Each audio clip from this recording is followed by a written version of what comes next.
बदलती जियोपॉलिटिक्स और economic realities की दुनिया में भारत और पाकिस्तान का रीयूनिफिकेशन एक फार फेच्ड आइडिया लग सकता है, पर ये वर्थ एक्सप्लोरिंग है। पाकिस्तान की इकोनॉमी एक डायर स्टेट में है। इन्फ्लेशन यानी कि महंगाई लगभग 40% है।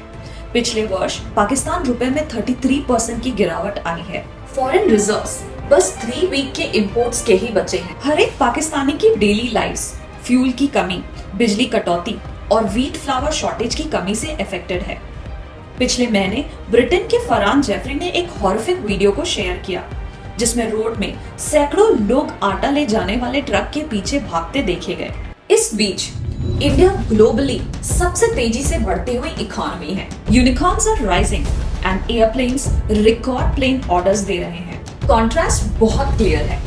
इंडिया एक ग्लोबल इकोनॉमिक पावर हाउस बनने की राह पर है और पाकिस्तान मल्टीपल क्राइसिस फेस कर रहा है। आइए हिस्ट्री के पॉइंट ऑफ व्यू से इसे समझते हैं। इसके बारे में जरूर सोचिए। पाकिस्तान बनने का क्या कारण था? मुस्लिम्स के लिए एक सेफ स्पेस? क्या पाकिस्तान एक सेफ स्पेस है? आइए इसका जवाब सुनते हैं from prime minister Imran Khan से। तो पाकिस्तान तो इसलिए बना था कि हम एक आजाद मुल्क बनना चाहते थे। हम एक वो मुल्क बनना चाहते थे जो मदीना के रियासत के उसूलों पे था, जिसका सबसे बड़ा असूल अदल और इंसाफ था, रूल ऑफ लॉ था।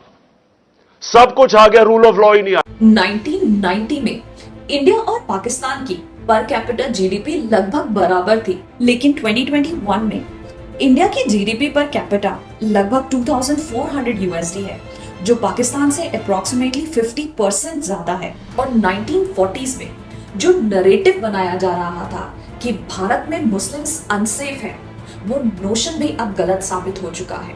1947 के कंपैरिजन में आज इंडिया में मुस्लिम्स ग्रो किए हैं, दोनों ही पॉपुलेशन और पर कैपिटा इनकम के टर्म्स में। तो क्या इस डायर सिचुएशन को एक रीयूनिफिकेशन नैरेटिव की अपॉर्चुनिटी में बदला जा सकता है? इंडिया एक ऑफिशियल स्टैंड के रूप में रीयूनिफिकेशन और कमिंग बैक टू मदरलैंड के कॉन्सेप्ट को इंट्रोड्यूस कर सकता है।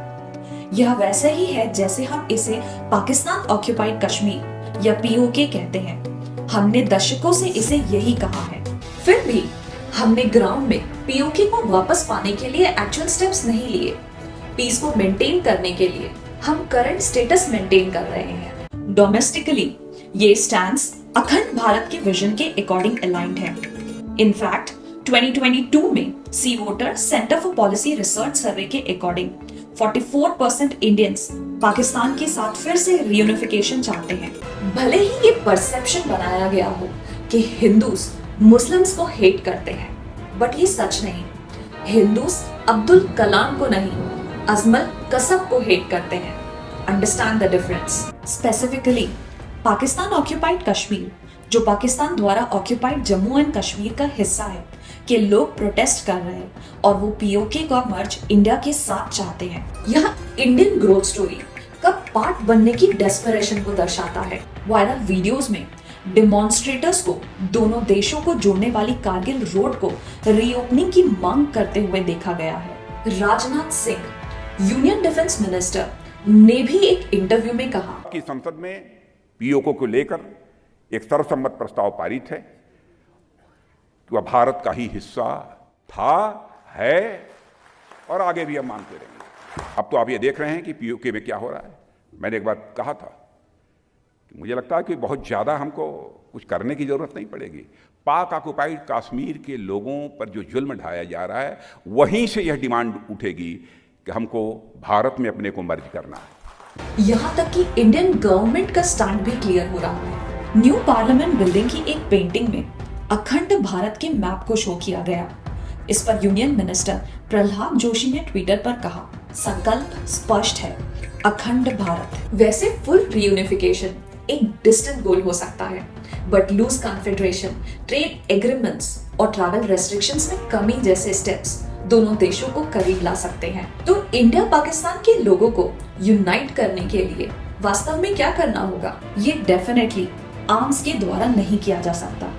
दोनों कंट्रीज न्यूक्लियर पावर्स हैं, तो एक आर्म्ड वॉर डेंजरस रास्ता है। इसलिए इंडिया को अन्य तरीकों का इस्तेमाल करना होगा। Overseas Indian and Pakistani communities दोनों कंट्रीज के बीच परसेप्शंस को शेप करने और हार्मनी को प्रमोट करने में एक इम्पोर्टेंट रोल प्ले कर सकते हैं। दोनों इंडिया और पाकिस्तान के ओवरसीज कम्युनिटीज बढ़ रहे हैं। अपने देश के बाहर इंडियंस एंड पाकिस्तानीज नॉर्मली अच्छे दोस्त होते हैं। ये एक रियलिटी है कि इन ओवरसीज कम्युनिटीज का इंडिया और पाकिस्तान दोनों में इन्फ्लुएंस बढ़ रहा है, जो इन कंट्रीज के बीच हार्मनी को प्रमोट करने में हेल्प कर सकता है। और लास्टली बट सबसे इम्पोर्टेंट, क्या होगा अगर इंडिया साउथ ईस्ट एशिया की डोमिनेंट पावर, सबसे बड़ी इकोनॉमी, लार्जेस्ट डेमोक्रेसी और सबसे लार्जेस्ट पॉपुलेशन वाला देश अपने नेबर को आउटरीच करे और उन्हें एकजुट करने का प्रयास करे?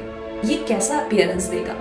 इंडिया की लीडरशिप स्किल्स को ग्लोबल लेवल पर और अप्रिशिएट करा जाएगा और इंडिया का ग्लोबल पावर बनने की ओर ये एक और स्टेप होगा। सबसे पहले इसे अचीव करने के लिए पॉलिटिक्स को छोड़कर हमें कई चीजों को एड्रेस करना होगा। जब यूरोपियन यूनियन का फॉर्मेशन शुरू हुआ तो मेनली स्टील और कोल इंडस्ट्रीज को कनेक्ट करने के माध्यम से हुआ। क्यों? क्योंकि दोनों कोल और स्टील यूरोप की इकोनॉमी और मिलिट्री को डेवलप करने के लिए मस्ट थी। ये 2 वर्ल्ड वॉर्स के बाद पे रियलिटी हुई। तो साउथ एशिया में ऐसी कौन सी चीजें हैं जिन्हें सिमिलर रूप से कनेक्ट किया जा सकता है? इसमें ट्रांसपोर्ट और कम्युनिकेशन सबसे इम्पोर्टेंट है। मतलब रोड और रेल कनेक्टिविटी को बढ़ाना होगा। इसका मतलब होगा छुट्टियों के लिए बिना वीजा के लाहौर से शिमला जाना एक पॉसिबिलिटी हो। क्या ये करना डिफिकल्ट है? नहीं, ये सिर्फ एक म्यूचुअल एग्रीमेंट से पॉसिबल है। नेक्स्ट स्टेप होगा, जैसे कि यूरोपियन यूनियन ने किया, गुड्स और सर्विसेज के मूवमेंट को ईज करना होगा। ये दोनों कंट्रीज की इकोनॉमी को कनेक्ट करेगा और सभी देशों को बेनिफिट करेगा। इंडिया अन्य देशों में रीजनल लेवल पर प्रोड्यूस गुड्स के कंपैरिजन में ज्यादा efficient, cost per car, 2 wheelers, software, musical instruments, books, nurses, engineers को दूसरी कंट्री में भेज सकता है। ऐसा ना करना इंडिया की ग्रोथ पोटेंशियल को डिनाई करना है। इसका last aspect a softer version of अखंड भारत होगा, जो यूरोपियन यूनियन की तरह पॉलिटिकल इंटीग्रेशन होगा। हमें अभी इस स्टेप पर जंप करने की जरूरत नहीं जब तक दूसरे कंट्रीज मैच्योर नहीं हो जाते। यह सिर्फ एक आइडियल सिचुएशन है, क्योंकि जैसे तारक फतेह कहते हैं, अटक से कटक तक जो ऐसे भारत को नहीं पहचानता, वो कैसा भारतीय, वो कैसा हिंदुस्तानी, वो कैसा इंडियन। लेकिन हमें ये समझना होगा कि पहले 2 एलिमेंट्स के बिना अखंड भारत, तीसरा एलिमेंट पॉसिबल नहीं। रीयूनिफिकेशन एक फार फेच्ड आइडिया जरूर लग सकता है और इसके पाथ में भी बहुत सारी चैलेंजेस जरूर आ सकते हैं, बट हिस्ट्री से पता चलता है कि जब देश साथ आते हैं तो इम्पॉसिबल प्रतीत होने वाले बैरियर्स को भी दूर किया जा सकता है।